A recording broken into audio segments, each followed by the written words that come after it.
Good afternoon, YouTube. Here's again another video of my 2017 Chevy Silverado Midnight Edition LTZ. A couple of you guys have really liked my last video of this truck. I emphasized a few things on it, and I'm going to talk about a little bit more. A little bit more about, say, this exhaust, for example, which I am going to fire this up for you a little bit, rev it out, leave the camera back here for you so y'all can watch.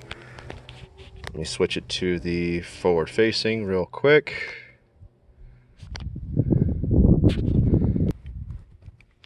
Okay, here we go. Sorry about the extreme angle, guys. It does not want to switch to forward angle.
That's about 3,000 RPM. It's about all you can get out of it from an idle, in park, or neutral.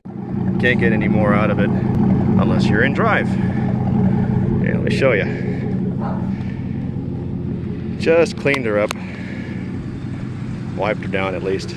Get all the desert dust off of her. Let's turn that off. And let's roll down the windows in the back, just so you can hear it a little bit. That was floored. So about 3,000 to 4,000 RPM is where it wants to cap for the RPM. Stock factories have not been tuned yet. Just a couple extra things on the Midnight Edition Silverado, or I should say the Z71 included, because it does come with this nice, like a faux carbon fiber gauge appearance to the vehicle. Makes it rather nice to look at. Yeah, it's not bad. And makes it kind of interesting to watch every day. The infotainment center. I'm going to turn this truck on. It is just far too hot outside. It says it's 93, but it feels more like, you know, closer to 100 something. Okay, so I'm going to turn the AC on just a touch. It's got this nice, I want to say about 8-inch display. Very nice. I enjoy it a lot. The LTZ pack comes with this. The LT pack comes with this. The standard pack comes with this. Pretty much everything comes with this, except this comes with all the extra bells and whistles, you know, like XM radio, or Sirius XM I should say, and satellite navigation, GPS. I can download, I can play, you know, play different music attached to my phone. It's actually attached to it right now, but there's a couple other things. This LTZ pack did come, you know, with my brake pedal assist. Does go up and down for the brakes, my traction control, and stability management. You do have to push down about 20 to 25 seconds, maybe a little bit longer on this, to disable traction management or stability management. Here, I'll press once, you get traction control off. Press and hold like I'm doing now. Wait a few seconds, and there you go. Stability management. or StabiliTrak off. The StabiliTrak does stay off until about 35 miles an hour, and then it re-engages even on the 2017 model. I'm not sure why they did that. Must be part of the safety features. I don't care, it works fine in launch control. Anyways, rear light assist or rear domes for the bed, parking assist. I really like this feature. It really it helps out when you're backing up, when you're coming forward into a wall. This vehicle does have a rather large hood and minimal viewing angles, so this really is a bonus feature for anybody who does get any of these trucks. I highly recommend this. Okay, and you get your hill ascent or descent mode. It works both ways. Hill ascent, if you get off the brakes, it gives the engine throttle just a little bit so you don't start creeping backwards and bump into the vehicle behind you. And the same thing as if you're going downhill. It will use a little bit of engine braking to help slow you down to a stop and control the vehicle, especially if you're towing a trailer. It really comes in handy. You got your basic aircon, driver, passenger. This does do the split. It will split the air conditioning between the passenger and driver side. It's a nice feature to have, especially when the wife wants to, stay a little bit warmer than I do. Typically, that's the case. Up here, you get your,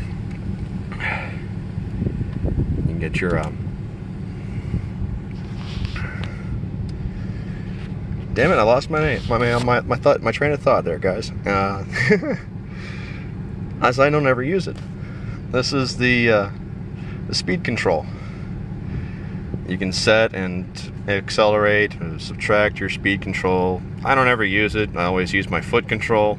I'm not sure whether you guys are going to use this or not. I do use this heat, on the steering wheel when it does get cold. I do live in a desert. It does get very cold out here. So right now it's saying it's 93 degrees. I'm saying it's lying. It's closer to about 100 or so. I am sweating bullets here. Okay. Here you got all your toggle control switches for your main hub control. You got info, audio, phone, nav, options, and a couple other little tidbits in there. Probably want to watch a couple of the other YouTube videos on all that. It really goes into a lot of detail. There's not that much to show in there. So, anywho, very useful feature when you're making phone calls. You don't want to receive a phone call, you just click, bam, I don't want to hear you, ignore you, unknown numbers, telemarketers, whatever. That's probably my most used button on the steering wheel, unfortunately. Sad but true. Anywho, let me turn this sucker off and under the hood. I did do a little something. There it is. And grab my keys.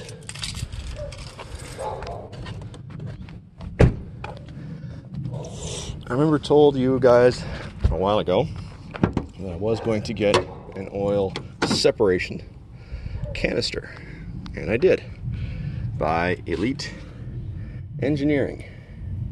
Now I decided to put it up here on the fan side as opposed to being down there by the brake booster or on the actual block itself or over in this direction someplace. This seemed like the best location, as this is the 6.3. The 6.3 liter has the PCM or crankcase ventilation, sorry. It's right here on the front side of the motor. Okay, and it goes back to the intake on the front side of the motor. Okay, the 5.3, however, comes out back here, and you got to move all this around just so you can get the lines in and connect them up and situate everything what you have there. If you did notice, I do have the added oil cap from Elite Engineering. It just pushes right in. It takes place of the original oil cap, which does about the same thing. This one filters out a little bit more, gives it a little bit more positive ventilation for the valves. And I have this hose routed up and dumping down there. It doesn't dump any oil, in case any of you are wondering. It's just for positive ventilation, just have it routed up in that direction. Now this is the canister. I know this looks kind of cheesy. Alright, I am working on a customized bracket myself in my machine shop. I will have an update on the piece that I'm going to put into here. So ignore this for now and the long bolt here. I am going to modify all this, make it look really nice. Okay. Now I am going to go into a little bit of detail on the installation of this. Aside from the hoses and the fittings, you notice I have a little bit of Teflon tape in here on the valve points and the connection points. Now that I do recommend having, because these do still swivel, if you notice. Now I left it that way for a reason. Okay, in a tight position, tight scenario, those are angled a little bit inappropriately.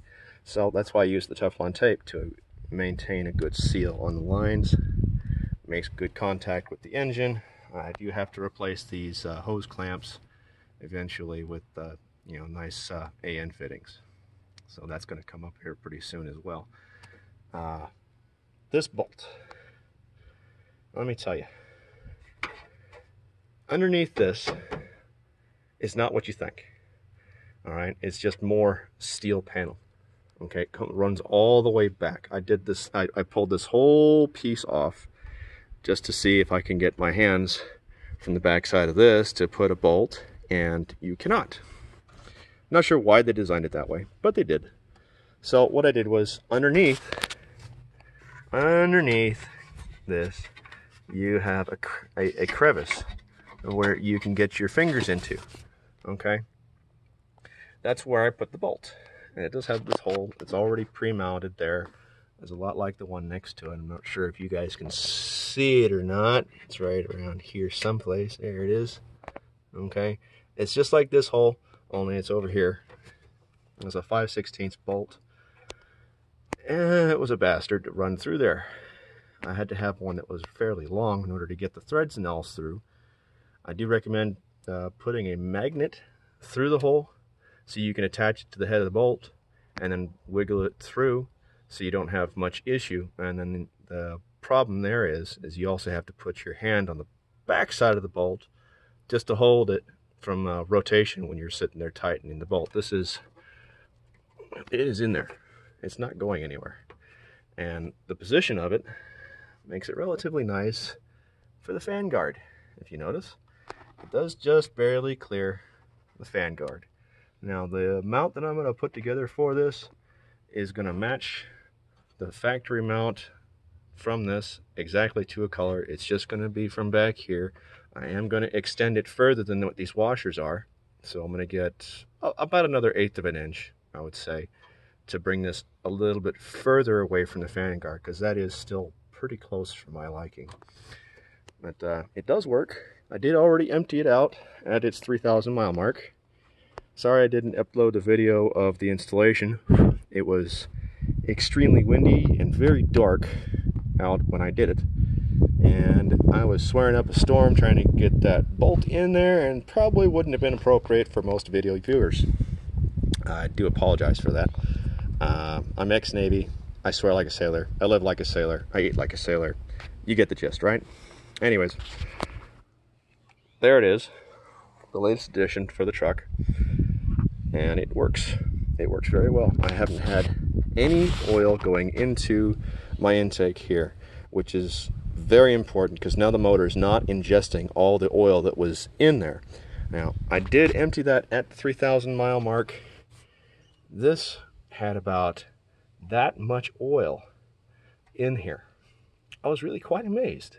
It had that much oil had sifted in from the motor through the crankcase, vaporized oil in through here, filtered it, and filled it to this point. I was pretty speechless, to be honest. That's a lot of oil. I'm not sure if GM knows that these things are ingesting that amount of oil, but I highly recommend going to Elite Engineering. I did put their sticker up on the inside of my hood here, as you can see here, if the camera will focus. There we are, Elite Engineering, right next to my AFE power airbox, which is right here, my Momentum GT. I love this thing.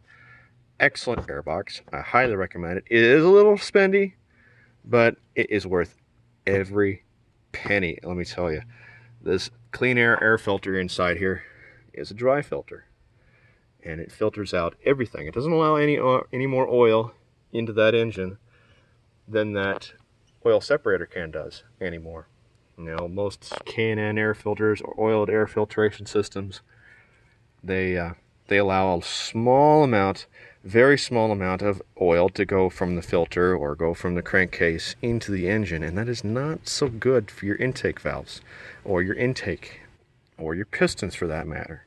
Okay, it is not so good for your engine, period. It's supposed to digest fuel and air, not so much oil. All right, that's a diesel's job, not a gas engine. All right, take care of your motors, guys. They'll last a very long time. I know I've got another Silverado over here.